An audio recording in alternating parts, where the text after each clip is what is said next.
Very good evening. Welcome to State of Business on our television. I'm Ashing Sunibir Singhal. Let's have a look at the headlines first.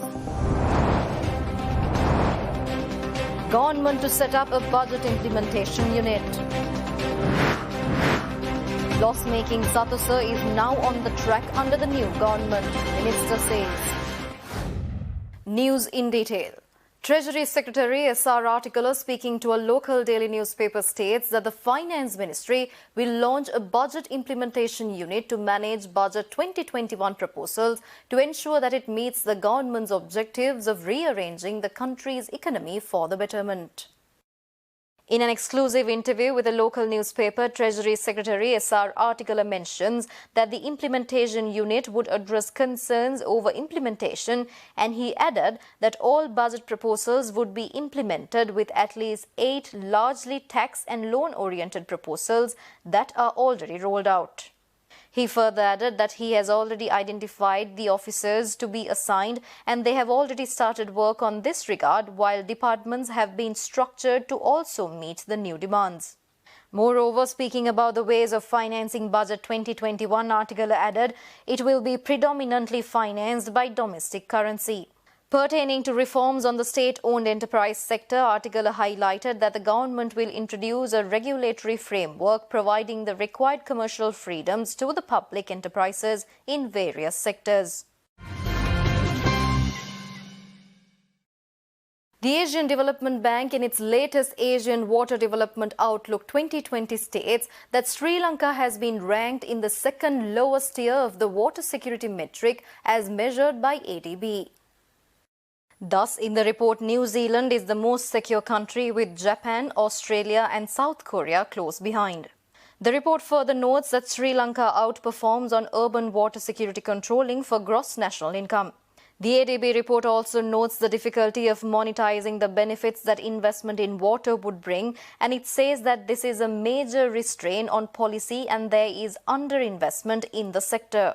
The document further highlights that despite the achievements in Asia and the Pacific, which is home to 60% of the world's population, 1.5 billion people living in rural areas and 0.6 billion in urban areas still lack adequate water supply and sanitation.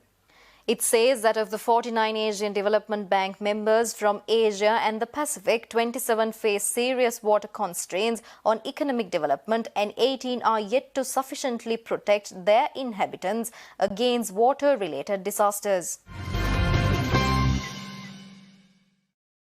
Trade Minister Dr. Bandula Gunawardena says that Satosa was always a profit-making institute. Unfortunately, it was ruined during last 5 years. Trade Minister made these observations addressing a function to celebrate the 15 years of uninterrupted service by Satosa. Good or bad, publicity is publicity. වැඩියෙන් බනින්න සතොසට ඇවිල්ලා බලන සංඛ්‍යාව වැඩි වුණා. අපි කිසිම ප්‍රචාරණ වියදමක් දරන්නේ නැතුව සතොස ජනතාව විසින් වැළඳගත්තා. එහි ප්‍රතිඵලයක් වශයෙන් 100 වෙනි ශාඛාව අපිට පුළුවන්කම ලැබුණා. සීතාවක පුරවරේ කොස්ගම විවෘත කර.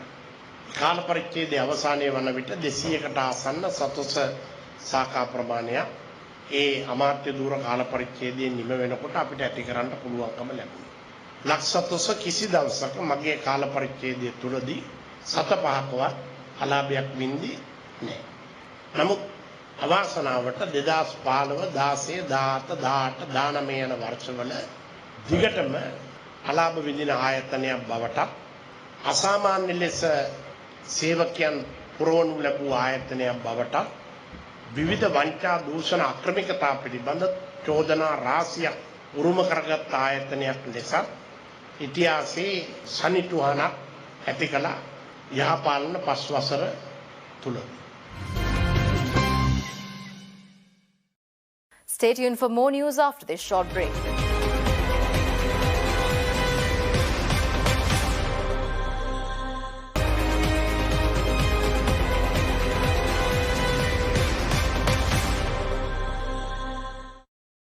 Welcome back after the break.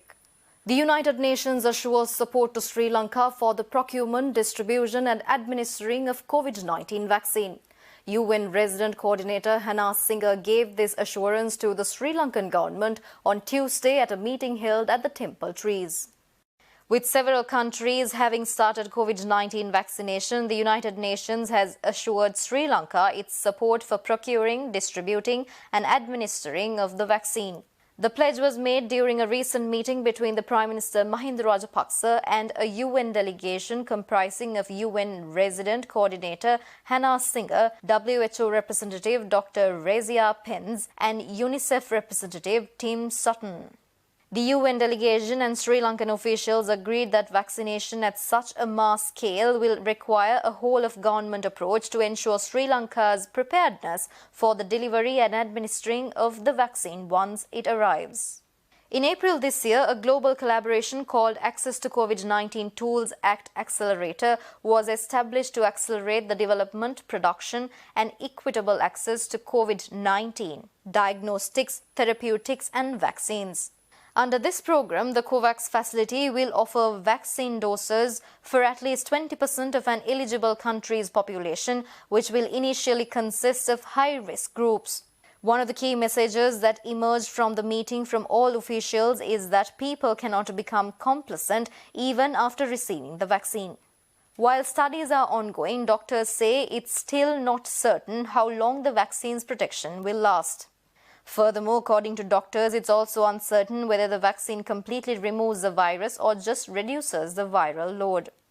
If it's the latter, a vaccinated person is still able to infect others. Even with vaccination, the public is still strongly encouraged to continue wearing a mask, washing hands and maintaining adequate physical distance. The Lanka Fruit and Vegetable Producers, Processors and Exporters Association has signed a Memorandum of Understanding with Agriculture Sector Modernization Project, which is a World Bank project under the Ministry of Agriculture. Agriculture Sector Modernization Project is a World Bank project under the Ministry of Agriculture with wide objectives within the Sri Lankan agricultural field. The main objectives of this project are increasing production of the targeted fruits through improved agricultural productivity and quality with a specific focus on exports. One of the main aims of this agreement is to develop and implement a nucleus estate concept for commercial growers within the Lanka Fruit and Vegetable Producers, Processors and Exporters Association to work together with groups of outgrowers made up of Agriculture Sector Modernization Project farmer beneficiaries grouped in ASMP clusters. Agriculture Sector Modernization Project Director Dr. Rohan Vijayakon says agriculture sector modernization is not only the introduction of modern agriculture technology to Sri Lanka, but also aligning strategies on productivity enhancement, focusing the national and international market through sustainable farmer companies.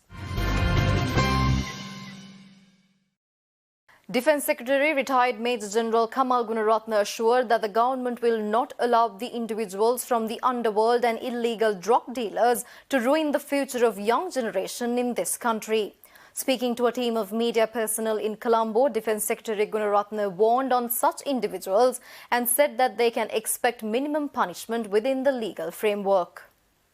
අපේ තරුණ ළමයින්ට නිදහසේ ජීවත් වෙන්න පුළුවන් පරිසරය අපි උදා කරලා දෙන්න ඕනේ.